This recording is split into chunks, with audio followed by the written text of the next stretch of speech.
lot of dishes in my time, yes. But apparently I'm still washing dishes. This work is never done. Dishwashing. Exactly. You get out of nothing. What's next? Never get out of anything. Did we have any other questions? Would you address blind spots and sticking points? Blind spots and sticking points. Yeah. Sometimes, there's something that's so apparent to everybody else that's around, but it's not apparent to the one that's stuck in it, So that's another reason why you have guru or you have community, to help to find and uncover what that is. And it's again another reason why you have to sit with emotions and sit with what's coming up fully so that you can finally see. The first way to be able to move forward is to be able to see it, okay? And if you're absolutely blind to it, you're not going to move forward. So the thing is being open to fully doing the practices, fully, staying present with what is. So you have the opportunity to see, rather than just being absolutely blind and, it's got to be this way and no way. And once again, being caught up in the storyline. If you're so caught up in a storyline, then you're not going to get enough distance from it to see through it. Okay? So this is again why you want to feel emotion, the emotion of what's coming up without attaching a story. Because the story is the blind spot. Okay? The story is the blind spot where you're caught. And it just keeps revolving and circling and self-justifying and, whatever it is. Or clinging to.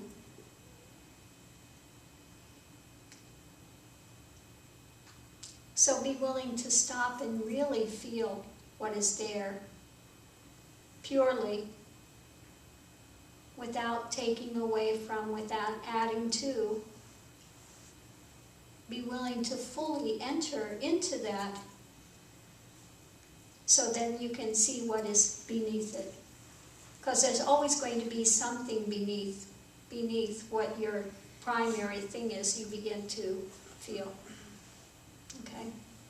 So it doesn't matter what the emotion is, I don't care if it's a happy emotion and bliss, there's always going to be something also underneath of it. Okay, so you just start to enter into that and remain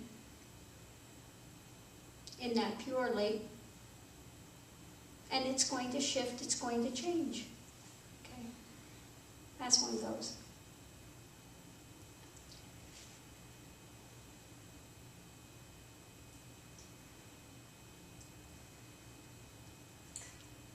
I'd like to ask a question on behalf of the sadhakas. Okay. What happened to the sadhakas? Why are the sages asking the question rather than the sadhakas? They're scared. They're scared. No, I haven't beat anybody in a long time. we leave that to Nityananda. He can go beat his students, but I don't beat the students here, no. Verbal lashing is not beating. Yes. Although it hurts like hell sometimes. It hurts worse. I think sometimes you wish, where's the stick? Just do the stick. Just do the stick. We've heard a lot of comments from them about the dividing of the groups. So can we reiterate why that happened, what the points are? Okay, yeah, there's a reason why the groups are divided into different groups, okay? So we've been asking, what can make this path better, what's, we're looking for the best way for everyone here, so we can come together in common ground.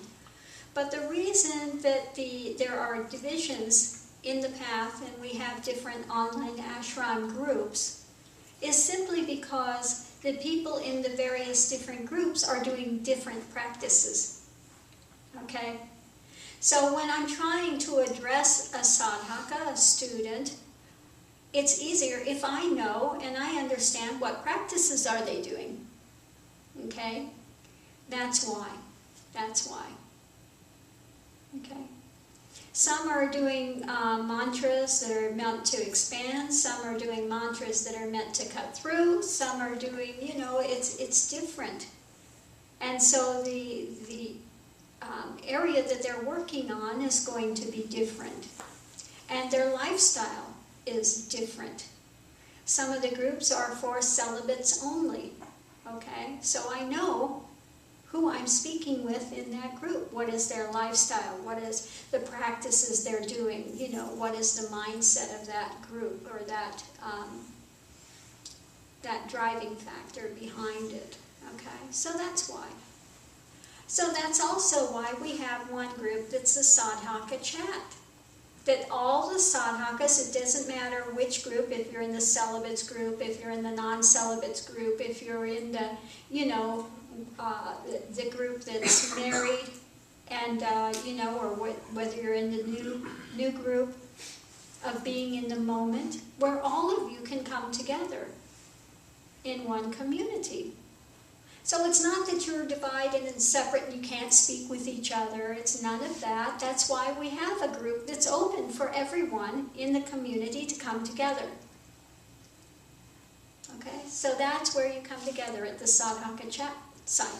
It's specifically for every single member of the community.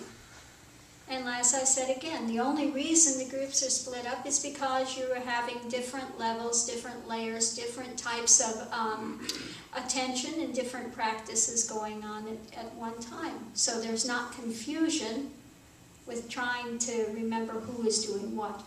Or you can talk openly on your group according to what practices you're doing. Now if you're in a group that doesn't have that same type of mantra, same type of practices, and you're opening your mouth, then these people are wondering, what are you talking about?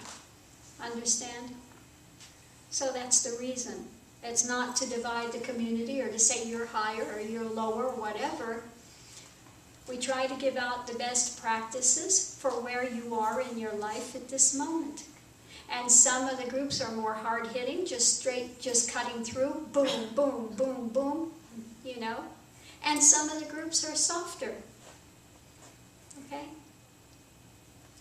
You don't want somebody that has,